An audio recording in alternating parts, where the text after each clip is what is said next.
Assalamualaikum warahmatullahi wabarakatuh.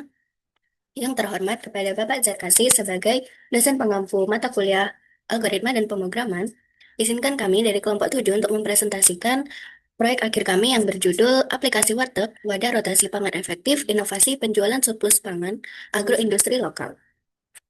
Kami beranggotakan saya, Rahelia Maivanda Putri dengan NIM akhir 2040 dan rekan saya, Febiola Safiranim akhir 2017.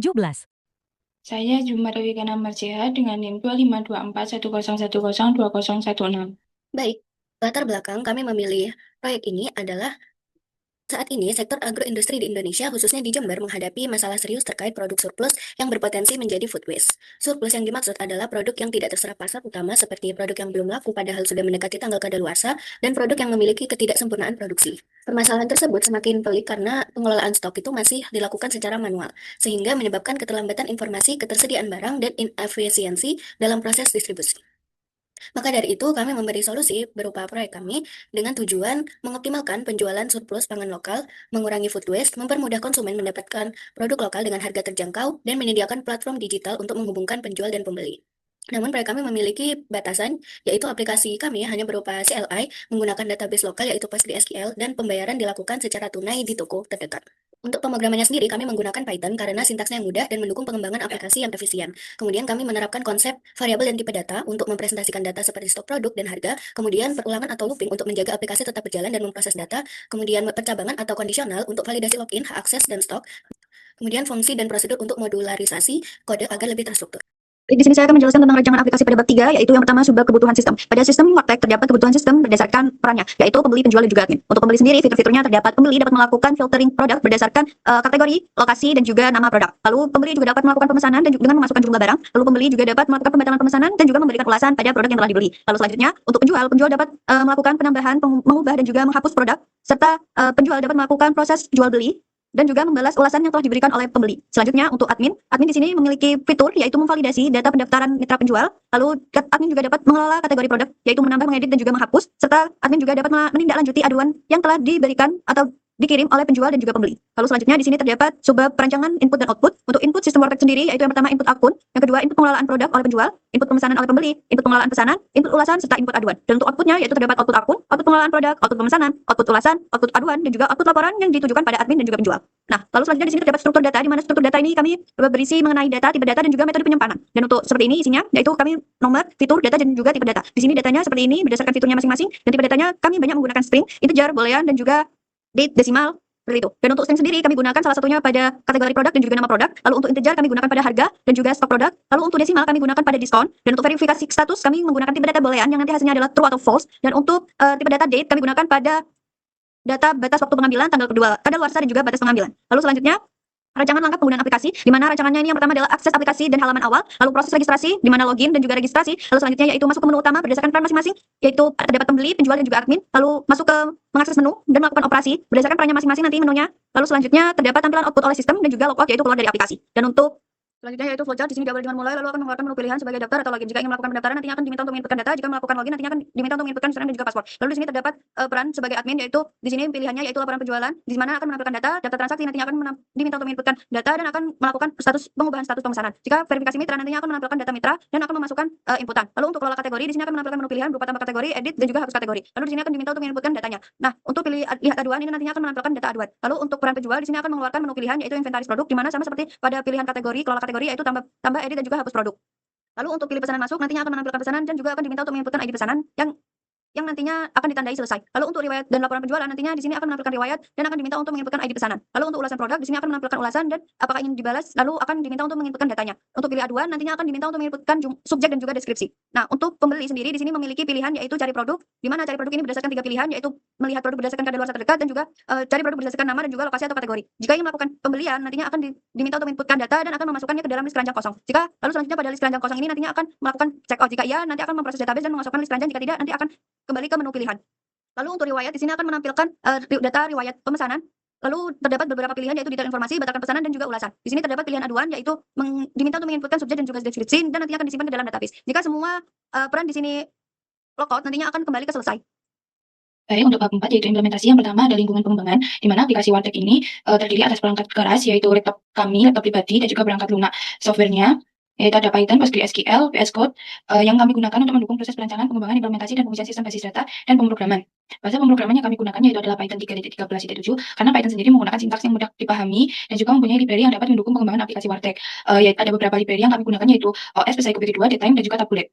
Di mana ini sangat membantu kami dalam pengelolaan data, koneksi basis data, dan juga penyajian informasi. Basis data yang kami gunakan adalah PostgreSQL karena mendukung query kompleks, fleksibilitas dalam pengolahan data, serta skalabilitas yang sesuai dengan kebutuhan aplikasi Warteg yang berfokus pada transaksi dan manajemen pengolahan surplus pangan. Lalu untuk proses pengembangan sistem, kami menggunakan Visual Studio Code sebagai editor utama karena menyediakan fitur debugging, terintegrasi dengan Git, dan memudahkan dalam pengelolaan proyek. Lalu kami juga menggunakan GitHub sebagai platform kolaborasi kode yang untuk memudahkan sinkronasi antar anggota dan mendukung pengelolaan sistem. Baik, selanjutnya saya akan menjelaskan kode yang ada di modul query.py, di mana di sini terdapat 45 fungsi, dan saya akan menjelaskannya berdasarkan kelompoknya saja. Yang pertama ada kelompok fungsi utilitas. Di sini ada fungsi untuk membuat koneksi ke database, kemudian fungsi bersihkan layar untuk membersihkan terminal, fungsi format mata uang untuk ubah angka ke format rupiah. Kemudian ada juga kelompok autentikasi dan wilayah, ada fungsi check login, daftar user baru, dan ambil semua provinsi. Kemudian ada kelompok fungsi admin, ada seperti ambil toko belum verifikasi, untuk ambil data toko yang butuh verifikasi, kemudian ada fungsi verifikasi toko untuk ubah status toko menjadi aktif. Kemudian ada kelompok kategori, di mana sini ada fungsi tambah kategori, edit kategori, hapus kategori, dan sebagainya. Ini juga termasuk fungsi admin. Kemudian ada kelompok fungsi penjual, di mana di sini ada ambil produk toko untuk lihat produk, tambah produk baru untuk tambah produk, ambil pesanan masuk untuk lihat order. Kemudian ada fungsi pembeli, ada seperti cari produk pembeli untuk cari produk, kemudian yang paling penting adalah proses checkout transaksi untuk proses pembelian. Kemudian terakhir ada fungsi aduan dan interaksi, di mana di sini ada fungsi seperti kirim aduan untuk kirim keluhan, kemudian ada juga ambil semua aduan untuk lihat keluhan. Semua fungsi yang ada di modul ini itu dipanggil oleh modul-modul lain atau modul main untuk akses ke database. Jadi semua fungsi yang di sini itu isinya kode-kode yang akan nanti berinteraksi dengan database. NPY ini berfungsi sebagai entry point utama aplikasi e-commerce kami. Di sini program memulai dengan menampilkan halaman login atau registrasi pengguna, lalu lakukan validasi peran, apakah admin, penjual, atau pembeli. Setelah itu jika login berhasil, sistem akan mengarahkan pengguna ke menu sesuai perannya dengan memanggil modul-modul yang relevan. Selanjutnya saya akan menjelaskan kode di modul admin.py. Di sini saya akan menjelaskan kodenya per menu, di mana menu pertama itu ada verifikasi mitra. Kode di sini panggil fungsi-fungsi yang ada di database seperti ambil toko belum verifikasi untuk ambil data, kemudian menampilkannya dalam tabel. Kemudian saat admin pilih ID dan klik verifikasi, fungsi yang lain itu dipanggil yaitu verifikasi toko. Kemudian di sini kami menerapkan while loop agar admin bisa verifikasi banyak toko tanpa keluar menu. Selanjutnya menu kedua adalah laporan penjualan. Di sini kami memanggil fungsi laporan penjualan per toko, kemudian menampilkan hasilnya. Di sini tidak ada input user dan langsung menampilkan laporan. Kemudian yang menu ketiga adalah daftar transaksi. Di sini kami memanggil fungsi ambil semua transaksi, kemudian ada fitur filter by kode dan ubah status. Kemudian kami pakai if else untuk handle kedua fitur ini. Selanjutnya menu keempat adalah kelola kategori. Di menu ini ada create, read, update, dan delete secara lengkap. Di sini kami pakai percabangan untuk pilihan 1 tambah, 2 edit, 3 hapus, dan saat hapus itu kami memanggil fungsi hapus kategori yang cuma ubah status is delete ke true. Ini tuh bisa disebut self delete. Kemudian menu kelima ada lihat aduan, di mana kami memanggil fungsi ambil semua aduan, kemudian akan kami tampilkan dalam tabel ringkasan dan admin bisa pilih ID untuk lihat detail aduannya. Di sini kami pakai text wrapping agar deskripsi panjang itu rapi di terminalnya. Jadi intinya setiap kode di menu admin ini kami pakai pola yang sama seperti while loop untuk tetap di menu, kemudian if else untuk pilihan, kemudian ada panggil fungsi-fungsi yang ada di modul query dan menampilkan hasilnya. Untuk penjelasan modul penjual, bersamaan dengan hasil implementasi. Jadi jika login sebagai pembeli, maka nanti akan langsung ditujukan ke menu pembeli. Di sini ada fungsi dashboard pembeli atau menu utama pembelinya sendiri. Di mana dalam pembeli ini terdapat 5 fitur yaitu ada cari produk, keranjang checkout, riwayat pesanan, aduan, dan juga laporan. Yang pertama ada fungsi menu cari produk. Di mana di menu cari produk itu sendiri juga terdapat beberapa aksi yaitu ada mencari produk promo, mencari berdasarkan nama, filter aksi kategori, dan kembali ke menu utama pembeli. Di sini tuh nanti user akan diminta untuk menentukan aksi mana yang ingin mereka lakukan. Lalu ini untuk menampilkan tabel produk. Ini juga sama untuk tabelnya di mana nanti ada ID produk, toko, lokasi, harga asli, diskon, lalu hemat berapa, dan tanggal expirednya, tanggal penerbitannya. Lalu untuk fungsi proses pembelian, di sini jika ada konfirmasi apakah ingin membeli produk, jika ia ingin membeli maka input N, dan jika tidak input N. Lalu setelah jika benar mengonfirmasi ingin membeli maka nanti akan ditampilkan detail produknya, di mana terdapat deskripsi toko, lalu ambil sebelum, harga diskon, ditampilkan harga diskonnya dan juga harga sebelum diskonnya. Diminta input berapa stok yang ingin dibeli. Lalu setelah itu jika benar membeli maka produk tersebut sementara akan masuk ke keranjang, tapi belum langsung ke pesanan, belum langsung ke checkout. Selanjutnya ada fungsi cari produk promo. Di sini nanti jika user memilih fitur cari produk promo maka akan langsung dihasilkan produk apa saja yang sedang promo. Fungsi cari berdasarkan nama. Di mana nanti user diminta untuk memasukkan kategori nama produk yang ingin dicari atau dibeli. Setelah itu nanti sistem akan menunjukkan produk yang dicari oleh user sesuai yang dicari oleh user. Dan jika ingin melakukan proses pembelian sama seperti yang sudah saya jelaskan tadi. Lalu selanjutnya ada fungsi filter lokasi dan kategori. Di mana di sini nanti user diminta untuk memasukkan nama kecamatan yang ingin dicari berdasarkan kecamatan yang paling dekat dengan user. Lalu akan diminta untuk memilih kategori apa. Di sini nanti terdapat tabel kategorinya. User tinggal memilih sesuai dengan ID kategori. Lalu jika sama jika ingin membeli seperti yang tadi maka langsung ditambahkan ke keranjang. Lalu selanjutnya fungsi menu keranjang. Di mana di sini nanti akan langsung dimunculkan produk yang ada di keranjang tersebut. Di tampilan itu ada nomor, produk, jumlah, harga, dan subtotalnya. Dan di dalam fitur menu keranjang sendiri terdapat beberapa aksi yaitu ada checkout, upside, dan juga kembali. Di sini user diminta untuk memilih aksi mana yang ingin mereka lakukan. Jika user memilih aksi satu yaitu bersifat, maka nanti barang yang ada di keranjang itu langsung otomatis tercepat atau terbeli. Dan jika user memilih pilihan dua yaitu hapus item di keranjang, maka nanti user akan diminta untuk memasukkan nomor item yang ingin dihapus dan otomatis sistem akan menghapus produk tersebut dari keranjang. Lalu selanjutnya ada fungsi menu riwayat pesanan.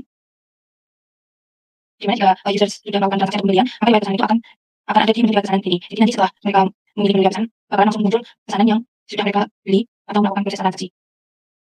Di mana nanti akan dimunculkan tabel yang di sini ada ID, kode, toko, status, dan total. Lalu di dalam menu riwayat pesanan itu ada beberapa opsi, yaitu ada di dalam kap, lalu pesanan, di dalam kap, kemudian di dalam pesanan, padahal pesanan ini hanya untuk pesanan yang statusnya itu menunggu diambil, lalu beri ulasan ini juga khusus untuk produk yang statusnya itu sudah selesai.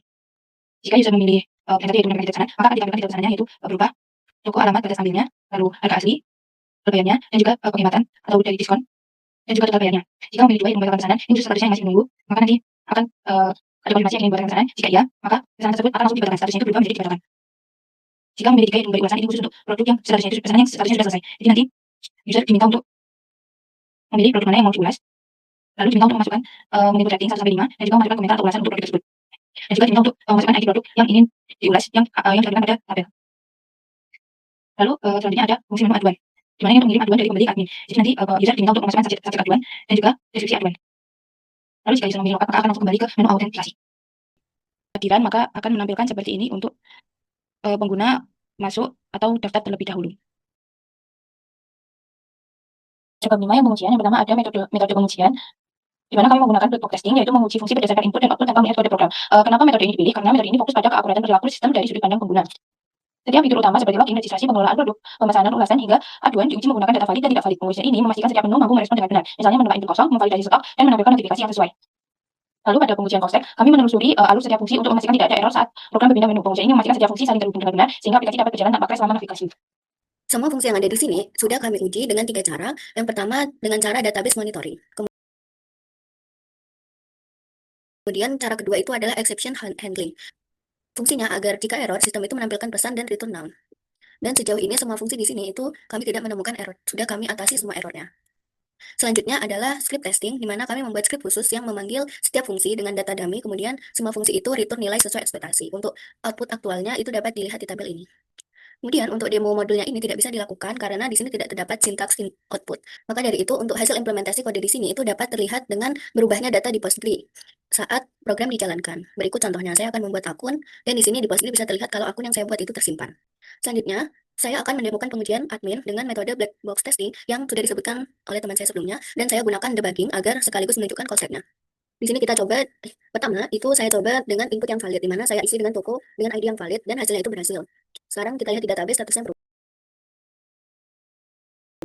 Selanjutnya adalah invalid input, di mana saya akan coba input ID toko yang tidak ada di daftar ini, dan sistemnya akan memberi ID tidak valid. Kemudian saya coba input kosong, di mana saya langsung tekan enter tanpa input, dan sistem akan meminta input ulang. Tapi di beberapa kode itu ada yang jika di enter akan kembali ke pemanggil fungsinya, bukan minta input ulang. Kami mengaturnya berdasarkan analisis kami terhadap kebutuhan user. Selanjutnya adalah uji force exit, di mana apabila pengguna nanti ingin langsung keluar dari aplikasinya, itu kalau di terminal itu bisa menggunakan Ctrl+C. Biasanya itu rawan program akan di crash, tetapi kami mengatasinya dan alih-alih crash, programnya itu akan kembali ke menu utama. Selanjutnya adalah navigation test, di mana kami mencoba semua menu, kemudian pilih semua opsi, dan semua menu itu bisa diakses, tidak ada yang tidak bisa diakses.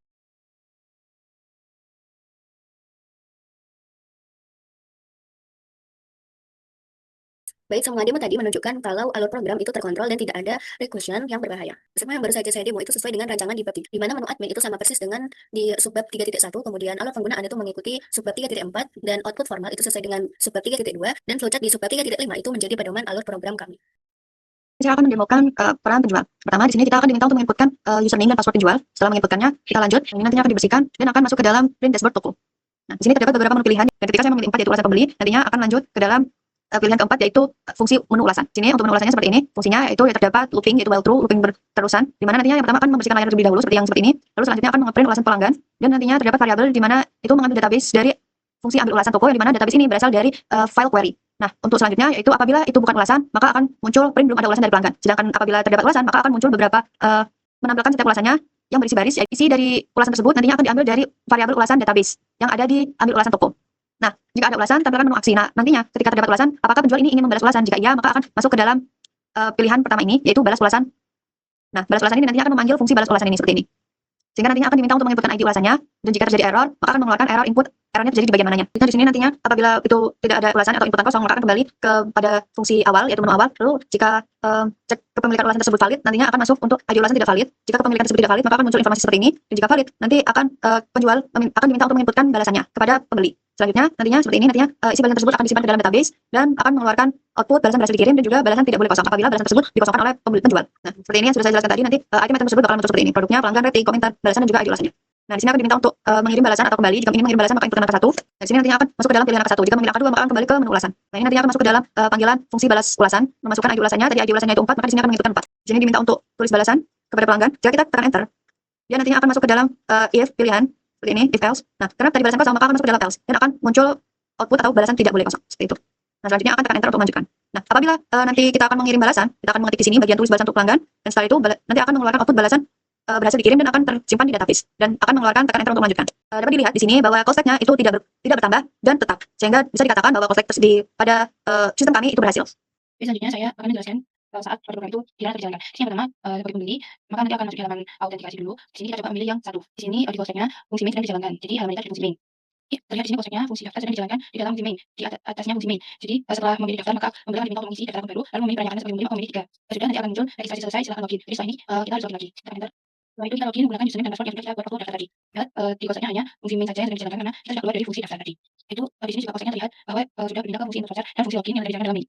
Login maka akan langsung diarahkan ke menu utama pembeli atau dashboard pembeli. Di sini call stack-nya juga sudah menjalankan fungsi dashboard pembeli. Di sini kita coba untuk cari produk terlebih dahulu. Ya, dalam mencari produk sendiri langsung terdapat beberapa aksi yang dapat kita pilih. Kita di sini mencoba untuk memilih aksi yang pertama itu produk promo. Di sini di call stack juga menu cari produk yang dijalankan atau call stack ini bertambah sesuai dengan menu yang dijalankan saat ini. Pilih yang produk promo tadi, cari produk promo, maka langsung akan dijalankan produk apa saja yang ada promo saat ini. Dan jika ingin membeli, maka langsung pilih Y untuk membeli. Di sini call stack-nya juga bertambah lagi sesuai dengan fungsi yang saat ini. Maka produk yang dibeli ini membeli dari ID produk nomor 10. Itu ayam, langsung ditampilkan detail produknya, lalu kita disuruh mengisi jumlah belinya atau berapa barang yang dibeli. Terus di sini kita mengisi 5 dan maka akan langsung ada pesan produk yang didapatkan ke keranjang. Ini kita coba untuk cari produk berdasarkan nama. Di sini sudah pilih menu 2. Kita diminta untuk memasukkan nama produknya. Di sini saya menggunakan Kredit, lalu akan ditampilkan tabel sesuai dengan produk yang dicari. Di sini ada Kredit ayam, di sini ada informasi apa yang dibeli, di sini ada membeli 3, ada dibeli, lalu tekan enter membeli. Selanjutnya kita akan mencari filter berdasarkan lokasi dan kategori. Untuk masukkan lokasi saya memilih sama address, lalu kita disuruh untuk memasukkan ID kategori yang ingin dibeli sesuai dengan di sini saya memilih ID 1 itu olahan buah dan sayur. Maka akan ditampilkan produk sesuai dengan yang sudah dicari tadi. Lalu ada pesan konfirmasi di sini memilih beli, lalu diminta untuk masukkan ID produknya di sini ada 8. Lalu setelah itu akan ditampilkan produk selainnya dan kita diminta untuk masukkan jumlah belinya. Setelah itu maka produk langsung diamankan ke keranjang. Di sini keranjang akan langsung terlihat ada 10 item yang sudah kita masukkan ke keranjang. 10 item di sini itu ada 5 produk yang pertama dibeli dan 5 jumlah produk yang kedua dibeli. Setelah itu kita memilih keranjang dan checkout. Akan diambilkan produk yang ada di keranjang tersebut dan di sini terdapat estimasinya. Lalu di sini kita diminta untuk memilih aksi. Di sini kita memilih aksi yang kedua dulu yaitu hapus item. Lalu kita diminta untuk masukkan nomor item mana yang ingin dihapus. Di sini saya menghapus item yang pertama yaitu nomor ayam. Maka nanti langsung akan ada pesan nomor ayam salah tabel dihapus dari keranjang. Dihapus maka di dalam keranjang langsung terdapat satu produk yang tadi sudah dihapus dan nomor estimasinya pun sudah berubah. Selanjutnya kita mencoba untuk memilih aksi yang checkout. Setelah kita memilih aksi checkout maka langsung ada pesan dari order ke Watek Glitch Mode. Ini otomatis langsung memesan produk sesuai tomat homemade. Itu langsung terdapat keranjang kosong karena produknya sudah di checkout tadi. Jadi keranjang otomatis kosong. Aksi yang riwayat pesanan ini tidak ditunjuk ditampilkan riwayat pesanannya di sini. Di sini ada status dan menu diambil. Selanjutnya di sini juga ada beberapa aksi yang dapat kita yang beli aksi yang pertama itu untuk di dalam pesanan. Ini ada kita diminta untuk masukkan ID yang ingin kita lihat di dalam pesanannya. Di sini saya memasukkan ID yang 11 ditampilkan di dalam pesanannya. Ini terdapat. Nah, pokoknya kita akan ke berdasarkan pesanan. Yang seterusnya hanya menunggu diambil. Kita diminta untuk masukkan ID pesanan yaitu masukkan nomor pesanan yang menunggu diambil hanya yang ID-nya 11 saja. Setelah itu ada pesan konfirmasi. Di sini pilih yang ingin membatalkan pesanan. Maka di sini ada pesan berhasil dibatalkan. Kita akan ke beli ulasan yang khusus untuk pesanan yang seterusnya sudah selesai. Dan diminta untuk masukkan ID pesanan di sini karena yang sudah selesai itu ID-nya 9, maka di sini saya masukkan 19. Dan di sini akan ditampilkan produk yang sudah dimasukkan ID pesanan tadi dapat singkong. Di sini kita diminta masukkan rating, di sini saya masukkan 5. Terus kita diminta masukkan komentar atau ulasannya. Di sini saya masukkan komentar. Lalu kita diminta masukkan ID produk sesuai dengan yang ada di tabel ini. Lalu akan pesan ulasan terkirim tadi ini ulasannya sudah terkirim ke penjual. Fitur aduan. Di sini kosongnya juga menunjukkan nama aduan yang sedang dijalankan. Lalu kita diminta untuk masukkan sertifikat aduan dan juga deskripsi aduan. Jika sudah, maka akan ada pesan aduan terkirim ke admin. Jadi di sini aduannya sudah pasti terkirim ke admin. Dan jika pembeli memilih. Lalu yang selanjutnya ada analisis hasil. Berdasarkan hasil pengujian, aplikasi Watek ini terbukti memiliki tingkat ketahanan sistem yang sangat baik. Pada stress test, aplikasi mampu menangani instruksi paksa seperti Ctrl+C tanpa mengalami crash, karena adanya mekanisme exception handling yang mengembalikan pengguna ke menu utama secara aman. Dari sisi keamanan, sistem juga berhasil memblokir akses penjual yang belum diverifikasi, menjaga kepemilikan data antar pengguna, dan mencegah SQL injection melalui penggunaan parameterized query. Lalu, fitur inventaris dan transaksi berjalan akurat, validasi stok input angka, serta mekanisme boundary test memastikan tidak ada kesalahan perhitungan yang merugikan pengguna. Selanjutnya, pada bab 6 yaitu penutup, yang pertama terdapat kesimpulan. Dari hasil implementasi dan pengujian dapat disimpulkan bahwa aplikasi Watek berhasil menjadi media pengelolaan penjual surplus pangan yang efektif dan mampu menghubungkan penjual dengan pembeli secara langsung berbasis sistem digital. Seluruh fitur utama seperti autentikasi, manajemen produk, proses transaksi, ulasan, dan juga aduan dapat berjalan baik dan memenuhi tujuan pengembangan sistem. Lalu terdapat saran pengembangan ke depan, aplikasi ini masih sangat potensial untuk dikembangkan ke platform mobile atau web agar lebih mudah diakses oleh masyarakat luas. Selain itu, integrasi metode pembayaran digital seperti QRIS dan dompet elektronik diharapkan dapat mempersingkat proses transaksi. Penambahan fitur notifikasi, batas waktu, pengambilan produk, dan tracking lokasi juga dapat meningkatkan pengguna serta meminimalkan risiko pembatalan transaksi. Sekian dari kami, kurang lebihnya, mohon maaf. Wassalamualaikum.